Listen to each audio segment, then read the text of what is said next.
where we talk all things kindergarten. Hi, I'm Mrs. Meyer. Hi, I'm Mrs. Metz. And I'm Miss Buckley, here to talk to you today about all those Q2 goals that are coming up.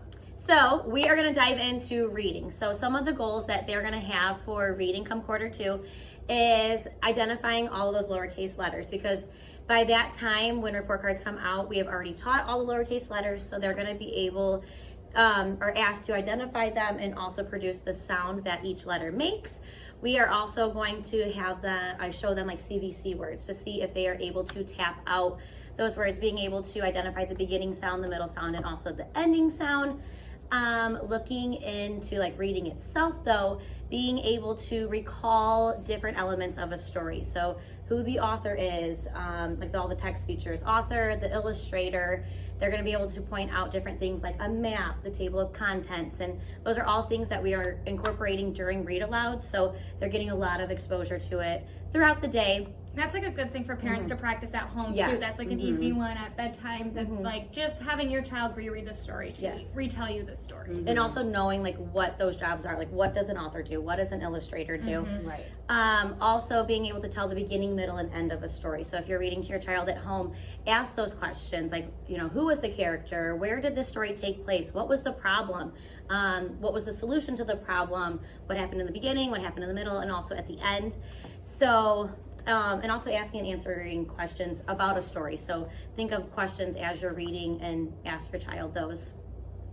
And then if we bring it to writing now, we did reading, now we're into writing. We have been really focusing on narrative writing for all of Q1. So Q2, we're starting to switch into informative writing. So this is where students are learning the difference between facts and opinions. And so our two biggest topics that we have right now that we're all starting to work on is community helpers and finding out like what a community helper does, what are the tools they use, and how do they help. And so then they're writing those facts and including those tools. So we're really talking about 3-star writing, making sure that we're using real colors. Then we're starting to getting to labeling our pictures. So students might at first have a teacher on their picture. So they're gonna say teacher, put a T. Well, then we're gonna start to stretch things. Yeah, that's the word I'm looking for. Stretch that word out and try to write as many labels on their page as we can. Typically, I know like to start it out, I'm like, all right, we're gonna do 2 labels together. You do one on your own. Once we get those labels down, we're getting into CVC words. So those are constant vowel constant words that we're including in our writing. And then we're gonna push it a little further and get into sentence writing. And that's when we'll start with a sentence stem that they're starting and they're only adding 1 word at the end. And then we'll taper that back to when they're fully writing. So we're excited for informative writing. We have community helpers, and then our next one is holidays around the world. So we get to learn about all the different holidays. And I know here at the ELC, we like to do that big. It's a lot, it's a lot of fun. It is, yes. All right. And then last we have math coming up. In that Q1, we are really just starting to identify those numbers and starting to see where they are in counting and keep practicing that. Now is really where we hit the ground running.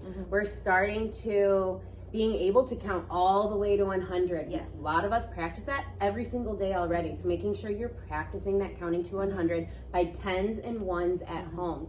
I know I've noticed with my students is that they counting to 100 takes a long time. So they lose patience really quickly. So making sure to encourage your child at home. It's okay that it takes a few minutes because you get to that 59, all of a sudden they're like 90. Okay, I'm done. Like I want to be done counting. But then they get mixed up, they get jumbled, and they're not scoring as high as we know that they can. So taking that time to count to 100. If you've noticed, a lot of those of your students are able to do that already, but you're still scoring that 2 in Q1 on that report card, because now we're adding that 1 more, 1 less. So being able to pick a number between 1 and 100 and tell me what comes before that, what comes after that. That's something that we're just newly introducing. So all of us are trying to navigate that in the classroom and at home. So we're gonna be practicing that together. Another one in Q2 is continuing to write your numbers. So we want to just keep practicing writing those numbers. If you notice that they're backwards right now, that's okay. That's totally okay with what we're doing right now. As long as it doesn't change the value of the number, right now, we're not worried about that. We're just worried about them writing. We'll start adjusting those as we get farther into the year. Then another one is being able to look at a group of objects and count and write how many. So we're looking at those objects. We can, that 1-to-1 match counting, and being able to write that number. Now in quarter 2, we're jumping into subitizing. There are awesome resources on YouTube online for subitizing. I know I do a ton of those in my classroom. The beginning of every math lesson, they watch those subitize. That's when you see a group of objects come up on your screen, and without counting, being able to recognize them. Yep, I always start with using a 10 frame or our fingers, and then moving on from there, because those are the things that they see the most. Yeah, and it's not going to be anything like 35 random objects. Like it's going to start small, so like the dice, like having a dice, 10 frames, your fingers.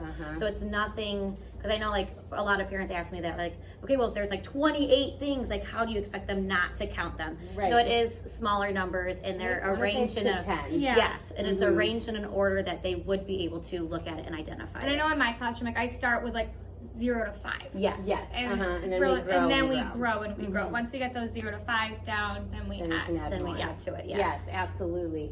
And then we are getting into graphing. Being able to read a graph is something new for all of us teaching this year. So we're really excited to be able to use that in a lot of different ways. And with holidays around the world, with reading, there's a lot of opportunity to throw a graph in there. So we'll be able to keep practicing that as well. And I know I've mentioned at the end of quarter 2, we're jumping into addition. Yes. Addition has started. That'll be around the end, right before we go to Christmas break. We'll be jumping into addition, which is a great time, because that's when they get a lot lot of confidence, I think, in their number sense. Yes.